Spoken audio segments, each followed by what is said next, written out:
The Last Word with Jonathan Capehart, and for Lawrence starts right now. Hey, Jonathan. Hey, Jen, thanks very much. And it was great watching that coverage, seeing those astronauts come back to Earth safely. Truly a historic and wonderful moment to watch. Absolutely incredible. And I just want to call our colleague Ali Velshi and just talk to him more about it, because his coverage of it was so incredible. It was beautiful to watch the whole evening. Yeah, but we are going to move on. So, Jen, enjoy your Friday night. Thank you. Have a great show. All right. Thanks.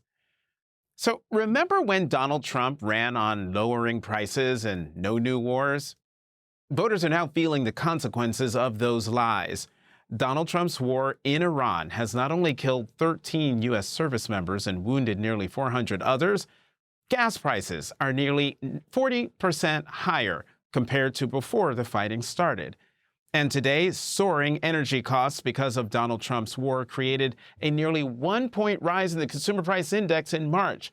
As the New York Times notes, the biggest monthly increase in the Consumer Price Index since the peak of the post-pandemic inflation crisis in June of 2022.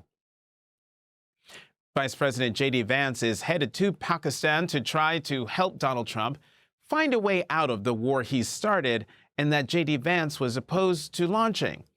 Two White House officials tell MS Now that Vance has privately voiced opposition to the war for weeks to Donald Trump and top White House aides. The balancing act of publicly supporting Trump's military campaign while privately expressing reservations has left some in Vance's inner circle on edge. Vance's national security team is extremely wary, the official said. So many people are afraid of being on the outs. Here's what J.D. Vance said today. If the Iranians are willing to negotiate in good faith, we're certainly willing to extend the open hand. If they're going to try to play us, then they're going to find that the negotiating team is not that receptive. So we're going to try to have a positive negotiation. The president has gave us some pretty clear guidelines, and we're going to see. The Iranian delegation arrived in Pakistan today, according to Iranian state media. And as talks are set to begin, Iran is making a new demand for the negotiations. The New York Times reports the Speaker of the Iranian parliament added the new requirement, the release of Iran's blocked assets, in a post on X, saying it, quote, must be fulfilled before negotiations begin. The other precondition he listed was that Lebanon must be included in the truce. Iran is still refusing to fully open the Strait of Hormuz in retaliation for Israel refusing to stop its attacks in Lebanon that have killed more than 300 people in the last 3 days. The New York Times reports that only 2 ships went through the Strait of Hormuz on Friday, the lowest number since Iran agreed to a ceasefire. Hundreds of other ships are waiting on either side of the strait, still reluctant to attempt to navigate it after weeks of war. The Strait of Hormuz was always a choke point for Iran. Donald Trump was warned that Iran could close it if attacked. But only Donald Trump was dumb enough to do it. And the New Yorker points out that not only has Iran retained control of the strait, quote, it now asserts the right to charge millions of dollars in tolls to ships that wish to pass, a new status quo sanctioned by Trump that will enrich and entrench the theocratic government he started out the war wanting to topple. Well done, Donald. In a phone interview today, Donald Trump told the New York Post that he's ready to resume attacks on Iran if talks fail. Quote, we have a reset going. We're loading up the ships with the best ammunition, the best weapons ever made, even at a higher level than we use to do a complete decimation. And if we don't have a deal, we will be using them, and we will be using them very effectively. And he posted on social media, and I'm quoting, the Iranians don't seem to realize they have no cards other than a short-term extortion of the world by using international waterways. The only reason they are alive today is to negotiate. But what is Donald Trump focused on today? Building paeans to himself.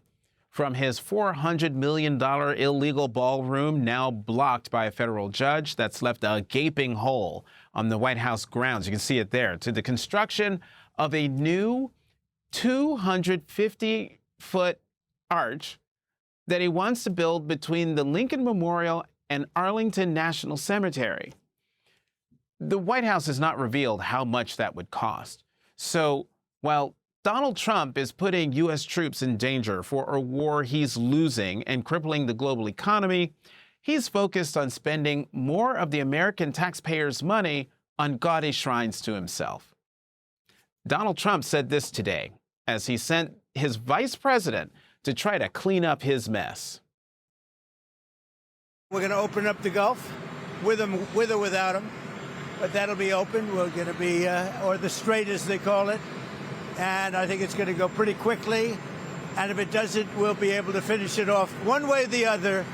It's going well.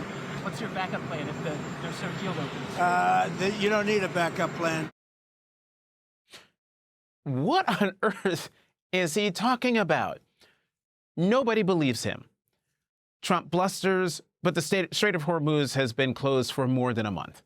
How many times has Trump demanded the strait be opened immediately? No one is confused about who won this game of chicken.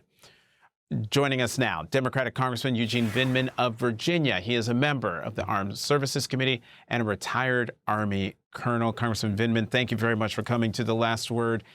In a normal administration, we'd be asking about the negotiations. In this administration, I'm just going to ask, what's your understanding of where we are in Iran, and what is Trump trying to get out of these talks in Pakistan? Well, Jonathan, thank you for having me tonight. Look, the answer is simple. We're in a bad position, and Donald Trump is trying to get himself out of a pickle. He started this war of choice about 45 days ago without a real plan. He thought that a bombing campaign would be sufficient to bring the Iranians to their knees, for the Iranian population to rise up. It was based on hope, and all of that has failed. Now here we are in a war where the ceasefire proposal starts with the Iranian proposal, 10-point plan, lifting sanctions. They get to control the Strait of Hormuz, charge fees for the transit. Oh, by the way, we've lifted sanctions on their oil, and the Russians also have sanctions relief. So it's a really bad position for the United States to start negotiating from. And the only thing worse than this ceasefire is, frankly, the war continuing under the management of this president and this administration. I mean, Pete Hegseth has no idea what he's doing, and neither does Donald Trump. And I think we're in significant trouble here. So then what do you think that means for the Strait of Hormuz? What happens? Can that genie be put back in the bottle? Well, it's going to be extremely difficult. The United States, unfortunately, Donald Trump dragged this country into a war without support from allies. He's attempting to badger allies after the fact. He's allowing the Iranians to establish a new normal by controlling the strait. And oh, by the way, they recognize that they're in a strong negotiating position. That is why they're adding additional preconditions, as you described at the beginning. Their assets being released, and Lebanon strikes by Israel being stopped. That's the other thing here, is that Israel is basically an independent actor here. We started the war somewhat aligned on our interests, but never with unified command, never with unified goals. And here they are diverging pretty dramatically, and the position is really bad. I have, frankly, low expectations for the negotiations that are about to start in Pakistan. I'll just switch gears a little bit and talk about this arch President Trump is focused on building when his war is costing billions of dollars, and it will change the skyline in your state. Your thoughts on this proposed 250-foot arch? Well, It's wasteful. I mean, first of all, we wasted $50 billion on a war where we could use that money to fund healthcare, to fund education, to fund schools, to fund infrastructure. And Donald Trump is talking about building an arch. You know what? He's currently in Charlottesville, Virginia, at a fundraiser for $1 million a person for MAGA Inc. Well, guess what? Virginia, we have a redistricting referendum, 11 days to go. Early voting has started. A bunch of early voting locations open up tomorrow. And we have an opportunity. If you don't like the war in Iran, vote yes on the referendum. If you don't like paying more for gas, vote yes on the referendum. If you don't like the arch, certainly vote yes on the referendum. This is an opportunity to dump Trump and vote yes on the referendum. Well, I'm glad you brought that up, because I was just about to ask you about the referendum. Clearly, some voters are still uncomfortable with redistricting. A poll that came out showed that 44% said that they would not vote for the redistricting referendum in Virginia. What would you say to them about the choice in this moment? Yeah, it's simple. The president started a redistricting war around the country. He called up his minions in places like Missouri and Texas, where they made backroom deals. Legislators decided to flip them out because the president recognized he could not win this midterm election, given how unpopular his policies are.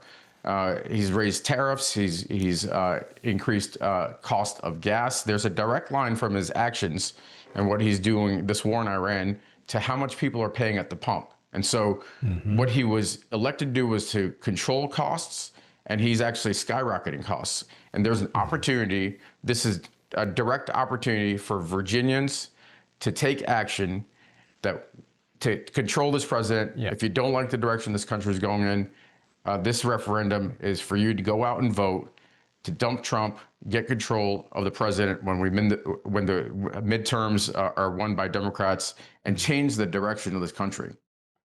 Congressman Eugene Vindman of Virginia, thank you very much for coming to The Last Word. We want to take you back to the Pacific Ocean, where the 4 Artemis II astronauts, Koch, Glover, Hansen, and Wiseman, are now on board the U.S. Navy's USS John P. Murtha. You can see astronaut Christina Koch walking off the helicopter. They will now undergo standard post-mission medical evaluations, and we'll bring you the latest updates as we have them. Coming up, have America's allies have they had enough of appeasing Donald Trump? That's next.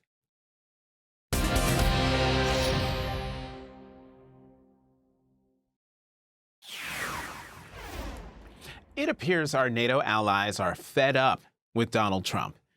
Just listen to what British Prime Minister Keir Starmer told ITV News yesterday. I'm fed up with the fact that families across the country see their bills go up and down on energy, businesses' bills go up and down on energy because of the actions of Putin or Trump across the world. Prior to Donald Trump, it was unthinkable that the Prime Minister of America's closest ally would liken the actions of the American president to that of an invading dictator. But here we are.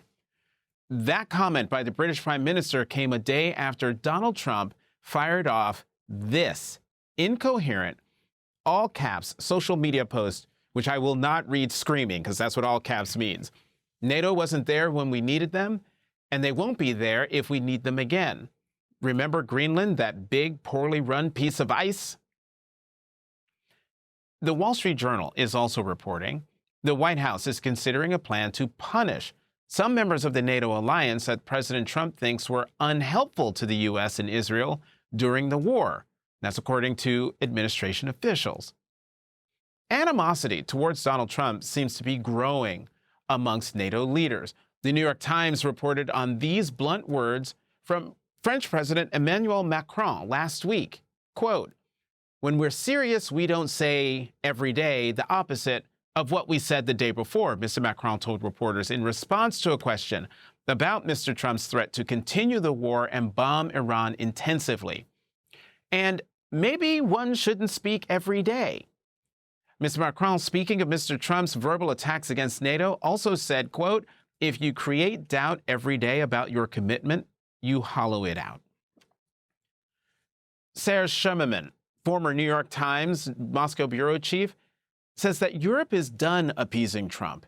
In an opinion piece for the New York Times, he writes, "It sounded like a grown-up speaking down to an obstreperous child, and that was probably what the French president intended." Mr. Macron is one of the few European leaders who have dealt with Mr. Trump almost from the first day of his first term.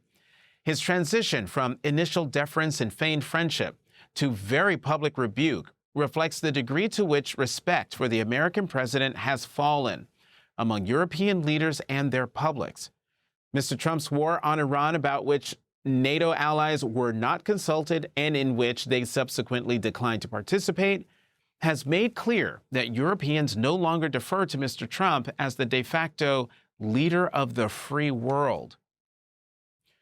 Joining us now, Michael McFaul, who served as the U.S. ambassador to Russia under President Obama. He is an MS Now international affairs analyst. Ambassador McFaul, as always, thank you for coming to The Last Word. Oh, I forgot. He is the author of Autocrats versus Democrats, China, Russia, America, and the New Global Disorder. Apologies, Ambassador. But no apologies needed. Thanks. Let me read more from Serge's reaction to Donald Trump's social media post this week. And I'm quoting here. "At least there was no new talk of leaving NATO for now. The shouty missive elicited no major pushback from foreign leaders. This was Mr. Trump being Mr. Trump. Tedious, repetitive, vulgar. He is still dangerous, and he could still unleash terror on the people of Iran should the ceasefire collapse. But his uppercase blasts, chest-thumping rants, and coarse insults are more likely now to draw a Gaelic shrug." So, Ambassador McFaul, do you agree? Are our European allies done with Donald Trump's antics?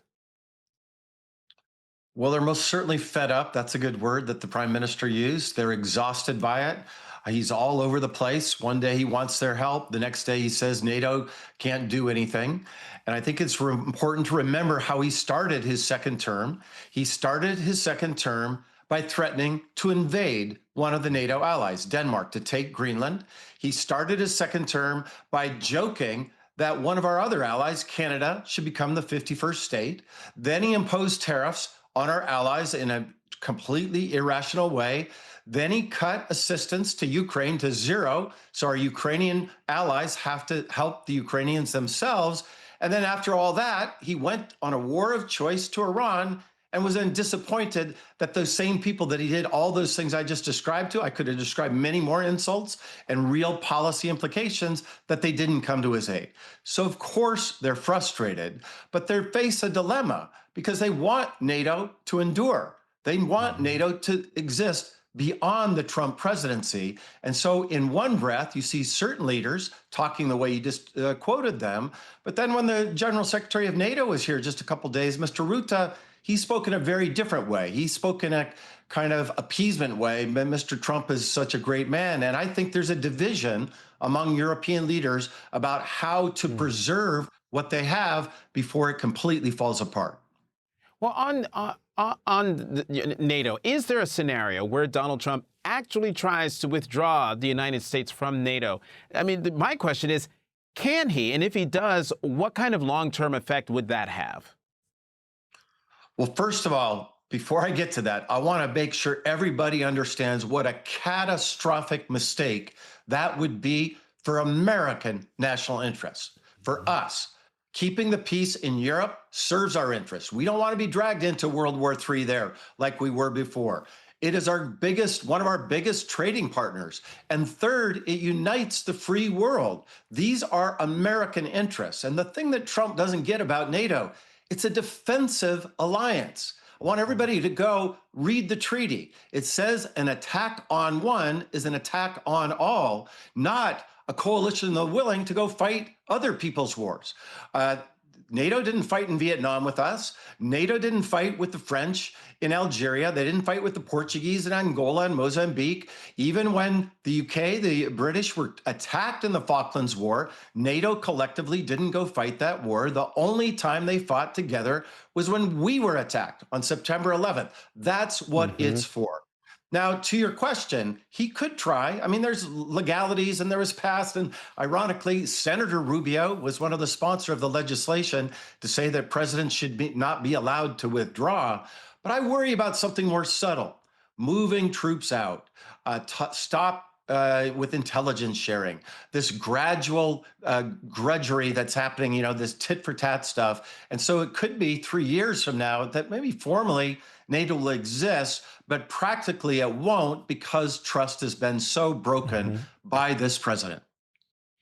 Donald Trump, J.D. Vance, and many of his MAGA allies have put their support behind Hungary's Prime Minister Viktor Orban as a model for reshaping Europe. Let me read something that Bloomberg reports. If polls prove correct, Sunday's election in Hungary will end his 16 years of uninterrupted power after the country grew weary of unfulfilled economic promises and the cost of living crises he has failed to halt. So what would an Orban defeat mean for Europe and for MAGA? Well, first, the fact that we and the Vice President of the United States of America is campaigning for Viktor Orban, who is a close friend and dare I say, maybe even ally of Vladimir Putin, is just crazy. And it drives the Europeans crazy.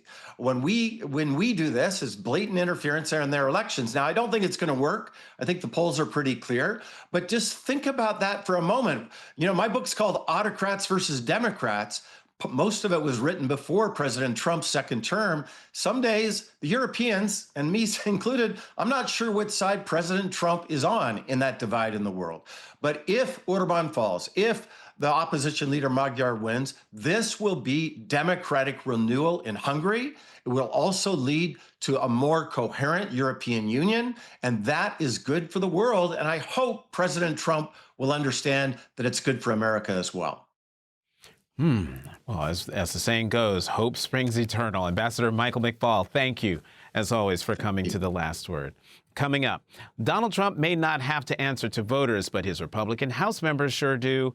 Voters in every single congressional district will be able to render a verdict on Trump's record unpopularity, high prices, $4 a gallon gas, and a war of choice in the Middle East.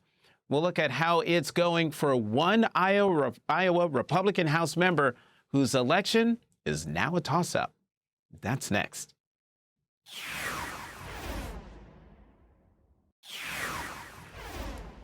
If you want to understand the political stakes of 2026, look no further than Iowa. Because while Donald Trump won't be on the ballot, the consequences of his presidency absolutely will be. Republicans holding a narrow House majority are now tied to an administration whose policies are making life harder on the very issues voters care about most: gas prices, grocery bills, access to health care, and now Donald Trump's war in Iran with real impacts felt at home.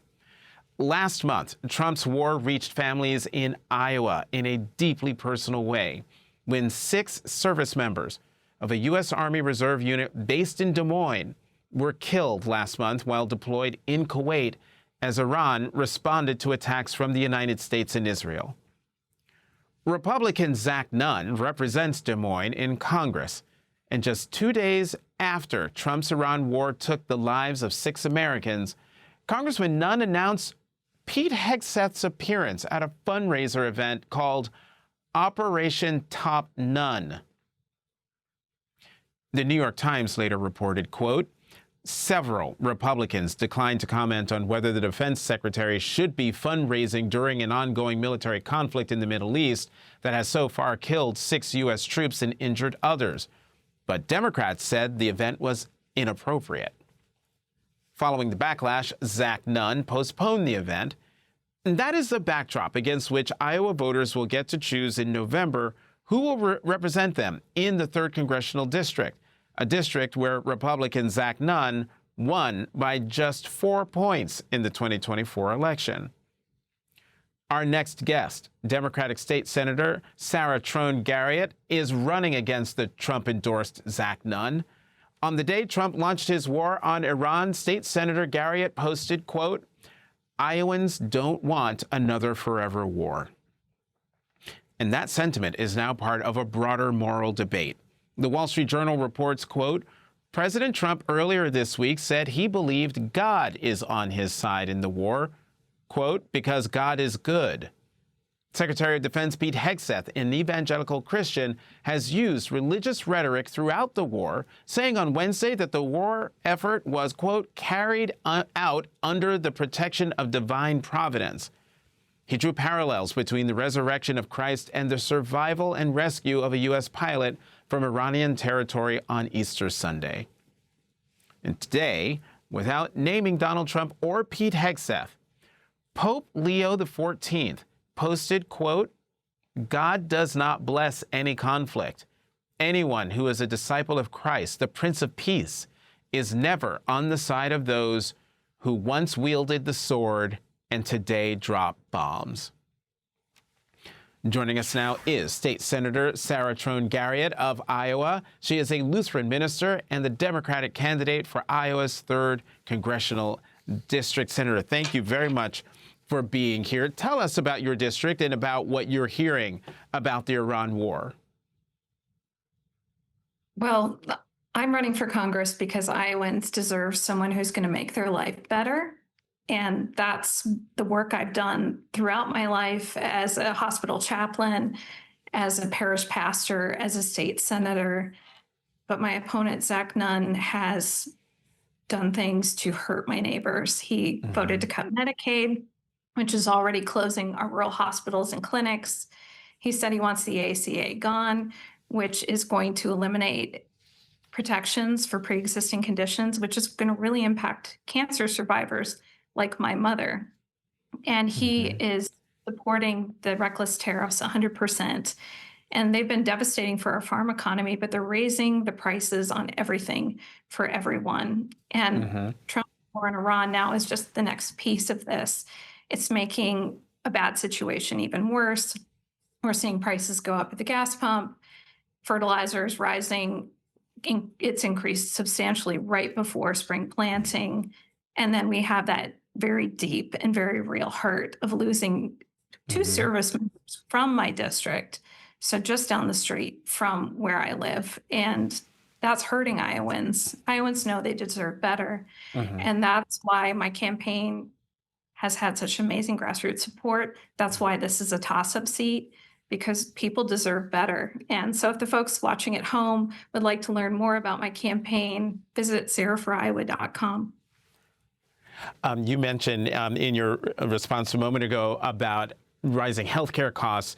After voting for Donald Trump's cuts to Medicaid, Congressman Zach Nunn said, and I'm quoting here, I think the myth here is that rural hospitals are going to close down. Senator Garriott, has that proven true? It's not a myth. It's already happening. The cuts are going to be pretty significant for Iowa because about 20% of Iowans depend on Medicaid for their health insurance. About 40% of kids and 40% of births are paid for by Medicaid. And so that's a huge piece for hospitals. And if they can't make ends meet, they're going to have to close their doors. And that's impacting healthcare for people all throughout the state, whether they're on Medicaid or not. We're already seeing the cuts having an impact on rural clinics. We're seeing layoffs in our metro areas, and it's just the beginning. You know, Michigan Senator Elissa Slotkin joined you for a town hall this week. What were the biggest concerns you heard? People came to share their stories. You know, Iowans really deserve elected leaders who are going to show up for them and listen.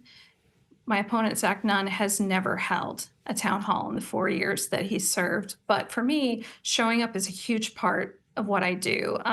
As a hospital chaplain, that was the main piece of my work, was being present. As a pastor, I used to take the church directory and go visit everybody in that community where they lived, because that's how you get to know the people and the community. And so town halls for me are a way to show up and give the folks access to their elected leaders. It meant a lot to have Senator Slotkin come to town because we don't have anyone in Washington representing Iowa who's going to do that, who's going to show up for the people. Senator Slotkin knows that the road to flipping the House runs through my district.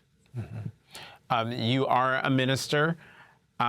Trump threatened to wipe out a civilization the day after Easter. Do you sense any uncomfortability among Trump supporters about the president saying that?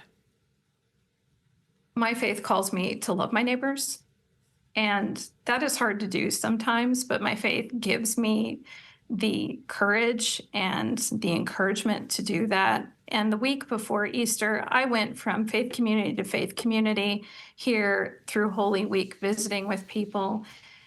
And I can see the love, the compassion, the kindness that are in the hearts of Iowans, how much they care for their neighbors, how hard they work. And the president's comments really do not reflect our values. They do not align with where the people of Iowa are at. It was pretty shocking. Iowa congressional candidate, Iowa State Senator Sarah Trone Garriott, thank you very much for coming to The Last Word. Good luck on the campaign trail. Thank you so much. And coming up, Trump lied about lowering prices during the 2024 campaign, and now Americans are paying the price. Inflation surging, sky-high gas prices on the brink of summer, and consumer confidence at an all-time low as Americans start to realize their hard-earned money is at the mercy of the next Trump-inflicted crisis. That's next.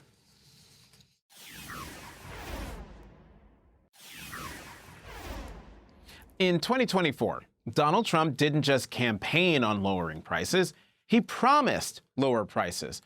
On day one, he said, remember the MAGA yard signs that read Trump lower prices, Harris high prices? That was the lie Donald Trump told over and over again. The truth is, lowering prices is not something a president, any president, can simply will into existence. Fast forward to now. What we're seeing is not a global crisis. It is a self-inflicted one, a Trump-inflicted one, and prices are rising again. The national average for a gallon of regular gasoline is now $4.15. And look at the latest inflation data. The Wall Street Journal reports consumer prices were up 3.3% in March from a year earlier, the Labor Department said Friday, much hotter than February's gain of 2.4%, and energy prices jumped by 12.5%, a dramatic acceleration from 0.5% in February. That is the cost of Trump's war in Iran. And the Trump war comes after a year when Trump's unconstitutional tariffs raised costs across the board for businesses and consumers. These were Trump choices, and I might add, bad ones. CNBC reports U.S. consumer confidence has hit an all-time record low this month, with Americans now expecting inflation to climb to 4.8% over the next year. Yeah, no kidding, as it seems Americans are starting to realize their hard-earned money is at the mercy of the next Trump-inflicted crisis. Joining us now, Rohit Chopra, former director of the Consumer Financial Protection Bureau and former Federal Trade Commission commissioner. Commissioner Chopra, thank you for being here. How much of these high prices are the result of Trump policy decisions? Well, we've seen it over and over again, whether it is the tariffs that were illegal or whether it is these high gas prices, which is one of the highest month-to-month surges in decades. People are really paying the price for it. And it's not just that, Jonathan. We also see the administration turning off enforcement of key consumer protections. Just today, we heard the FDIC is now greenlighting all sorts of new fees on consumers. We see the Federal Trade Commission just ending all of its enforcement when it comes to key things that keep us from paying high prices. So, like you said, there was a campaign to lower prices, and people are seeing the results of that.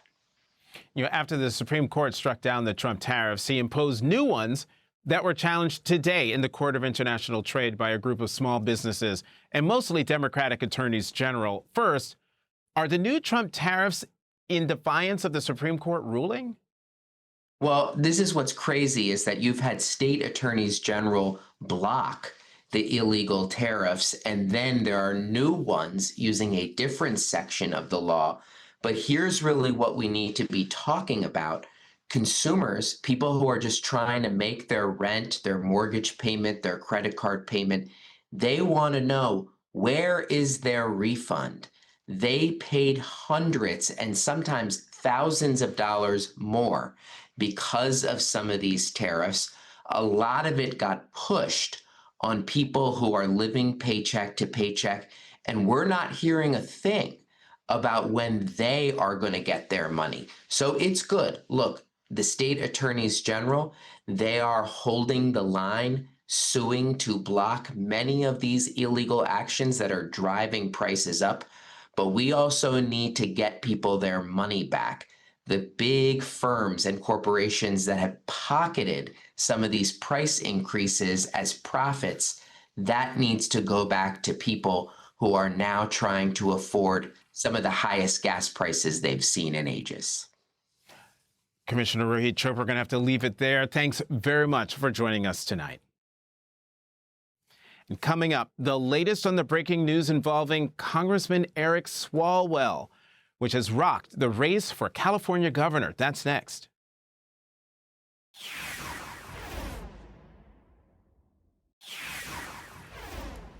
Breaking news tonight about a lawmaker well known to the MS audience. The San Francisco Chronicle broke the shocking news tonight. Ex-staffer says Eric Swalwell, candidate for California governor, sexually assaulted her. The Chronicle reports a woman who worked for nearly 2 years for Congressman Eric Swalwell, a leading candidate for California governor, said she had sexual encounters with him while he was her boss and alleged he twice sexually assaulted her when she was too intoxicated to consent. Later today, CNN reported 3 other women who spoke with CNN also alleged various kinds of sexual misconduct by the Democratic congressman, including Swalwell sending them unsolicited explicit messages or nude photos. Both the San Francisco Chronicle and CNN say they saw messages from around the time of the alleged incidents the women describe, and spoke to family and friends who say they heard about alleged incidents contemporaneously. Swalwell has not responded to the specific allegations, but he did provide a statement that said, quote, "These allegations are false." The news has rocked the California governor's race.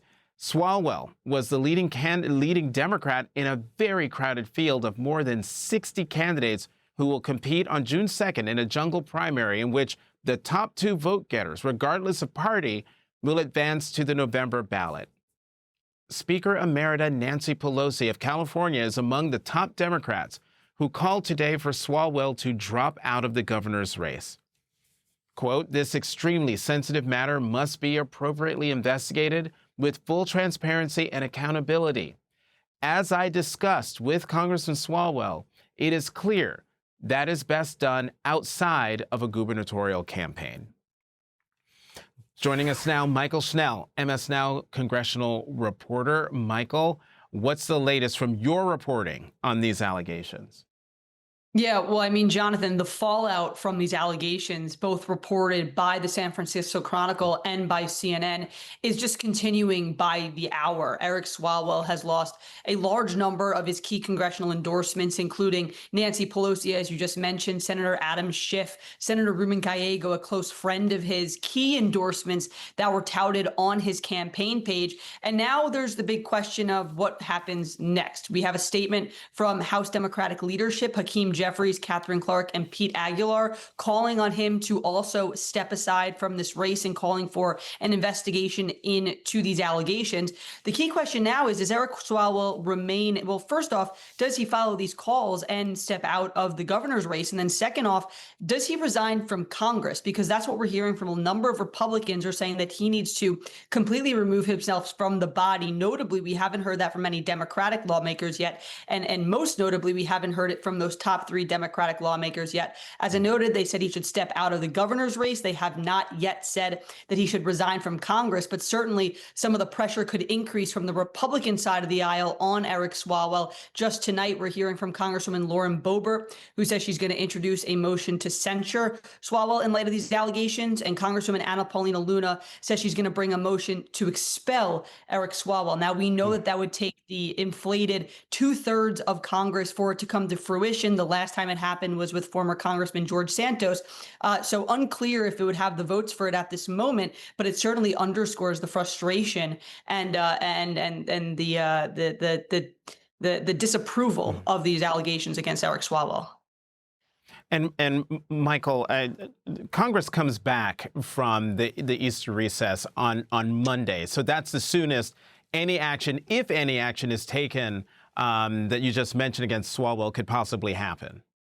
Yeah, so the Senate is back on Monday, but the House will actually be back on Tuesday. So the congressman, there's a little bit more time until there could be action. I should also note, as you mentioned at the top, Jonathan, that Congressman Swalwell has denied any wrongdoing. MS Now has also obtained a cease and desist letter that the congressman's counsel has sent to one of the women who came forward with allegations. But certainly that denial and that cease and desist letter has not stopped, again, those Democrats from coming forward. And it's not just rank and file folks, it's members of leadership and some of his closest allies. So when Congress comes back, when the House comes back on Tuesday, we're going to see if there's any immediate action from those 2 Republican lawmakers or others. It could lead to votes and it could put these Democrats on the record. We're going to see how this shakes out. But certainly after seeing how quickly that the fallout happened just tonight in light of these allegations, we'll have to see where the situation is come Tuesday.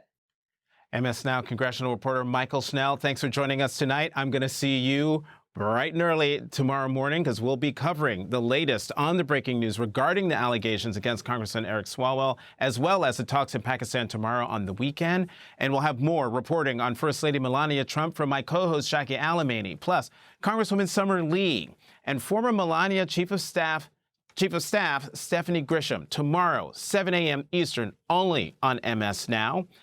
That does it for tonight's Last Word.